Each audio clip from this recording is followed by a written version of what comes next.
Being the breakfast show, this is my favorite part of this show always, and Chef Tender always comes through, and so it's good to have you back. Thank you. What are you making for us today? Here. Today I'm making full English breakfast. As you can see, we have pancakes, we have for protein eggs, bacon and hot dogs, and then we'll have tomatoes, which is a very good source of vitamin C. We have our virgin olive oil, baked beans and mushrooms. And of course, what is an English breakfast without a nice hot cup of coffee? I can't That's wait. why we have a coffee. Same here. So how many calories in this? Not so much. For the mushrooms most especially, it has about just 0.9. This is the most healthy part of the English breakfast actually, because... And are you going to eat this Yeah. part? Of course not. Of course not. I just find a way Mushrooms. not to eat the healthy parts. Yeah, the mushrooms try. contain a lot of antioxidants, and it contains selenium, which is a substance found mostly in cola nuts and bitter cola, and it helps with the immune system.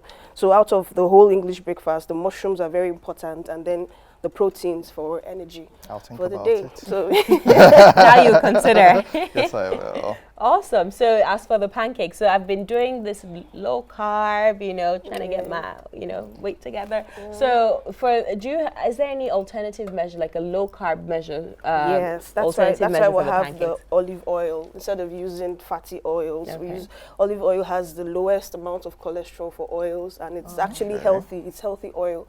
So I use the olive oil for frying everything and the pancakes. So that's like a hack to reducing the oil content and the fatty content. I see. But as for the carbs for the pancake, is there an alternative to, like, using flour and the rest? Is there a healthier way? Well, you could use wheat flour. Okay. Yeah, for the pancakes, or you could use gluten-free flour too. Okay. But for this is wheat flour for the pancakes and the and it's olive easily oil. accessible in Nigeria. Yes, it is. The supermarkets you can get. Awesome. Well, we can't wait to try this. We'll go to the political segment, but we'll be back to eat and relax. Yes. Of course. Thank you so much, Chef All T. right. Thank you. All right. Welcome back. You're now watching the political segment of the weekend show. We'll be discussing today the recently released MBS unemployment rate. Joining us on today's program to discuss this, we have Mayowa Tijani. He is a business and development editor with Cable Nigeria. Welcome to the weekend show, Mayowa. Thank you for having me. You're most welcome. Mayowa, walk us through this recently released statistics on unemployment and underemployment here in Nigeria. What do these figures mean? These figures basically show us the picture of employment and the rate of number of people that are without job and the people who are with job but are not working at full capacity. So basically, it shows us currently now that we have millions of people we have about 21.8 million people within the population that are not gainfully employed, that do not work in a full-time role. And we have another 20 million who have some sort of job, but it's not enough to cater for what they have to deal with. So, Mayowa, we have seen that the percentage of unemployment has risen by about 4%. But what was striking was the fact that unemployment amongst university graduates was the highest at about 40%. What's the implication of that? Is that as a result of lack of jobs, or are more people going into the informal sector? I think that it's on both sides. We have quite a number of people, of course, looking at the numbers now, it almost seems like it doesn't pay to be, in quotes, educated in that sense, because the number of people who are uneducated and unemployed are similar to the number of people who are educated and unemployed. So it basically shows at this point in time that education does not really translate immediately to increase in opportunities for young people. So what basically this says to us as a country, as a people, is that we need to do a little more when it comes to providing opportunities for people who are at every point of education level. So we have people who would stop the education at the primary school level. So what kind of employment opportunities are we providing? Those people. We have those who would get to the junior secondary school. We have those who would go out of senior secondary school. And if you look at numbers, people out of senior secondary school are about 8 million that are unemployed. So it shows that the education system is kind of created in such a way that it allows people to go to school, come out of a secondary school, but do not fit into an employable role in society. So it questions the whole education system that allows you to go out of that level of education and not be able to do anything, not do anything within the structure of the system for now. So education, we need to rethink education. So if you look at numbers, you see that people who go to the vocational sector, people who learn a trade or something, the unemployment in that space is about 50,000. So if you compare 50,000 to 8 million, you see that there's a gulf, there's a big difference, which shows that the education system has not been built good in a manner that allows people to be employed, maybe by system, or maybe creating employment opportunities for themselves. So that's something we need to rethink. Mayowa, break down the statistics for us. I saw the cable did a fantastic job in breaking it down from bachelor's degree to master's to PhD. How many people, how many Nigerians with bachelor's degrees today are unemployed, juxtaposed to those who have masters and PhDs? We have nearly 3 million Nigerians with a bachelor's degree who are not employed right now. For masters, we have about 120,000. And for PhDs, we have 18,000, which are very concerning numbers if you look at it in terms of the skill sets these people achieve. So you basically go through 6-3-3-4, and then when you're done with that, we have millions of people within that space who cannot get a job, who cannot put themselves to good use within the society. And then when you come, and of course this that happens a lot, so when people finish at the bachelor's degrees level and they don't get a job, they go back into the university to get a master's degree. When they get the master's degree, they come out into the same system, and for some of them it's easier to get a job, for some of them it's difficult. And so if they don't still get a job, those same people go back into the university and try to run a PhD if they have someone to sponsor the whole process. And then we see them come out again, and then we have PhD holders with little or no job experience, and so it's difficult for them to be reintegrated into the market. Between December 2014 and till date, 17 million Nigerians have lost their jobs or have become unemployed. However, according to PricewaterhouseCoopers, they had predicted that unemployment rate would rise to about 35% by 2020. Now it has risen to just 27.1%. Is this a good or bad thing, bearing in mind that 17 million people are now out of work in the last 6 years? I think there's really no way we look at it. This is a bad thing. Now, personally, when I saw the numbers, and of course, this is the sentiment of many people who have been watching videos for some years now.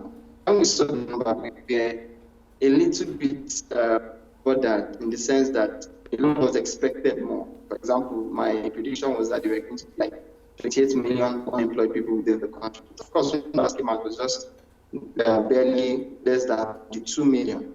But if you look deeper into the whole breakdown of statistics, one of the things you see is that the number of people in full employment has reduced by almost 20 million between 2018 and now. In 2018, we had about 51 million people in full employment. Today, we have about 36 million. So what that tells us is that while some people are not, while the unemployment number has increased by that amount, what has happened is that there's been a reduction in the number of people who are willing to work. So if you look at the numbers, people who were willing to work in 2018 were about a little over 90 million.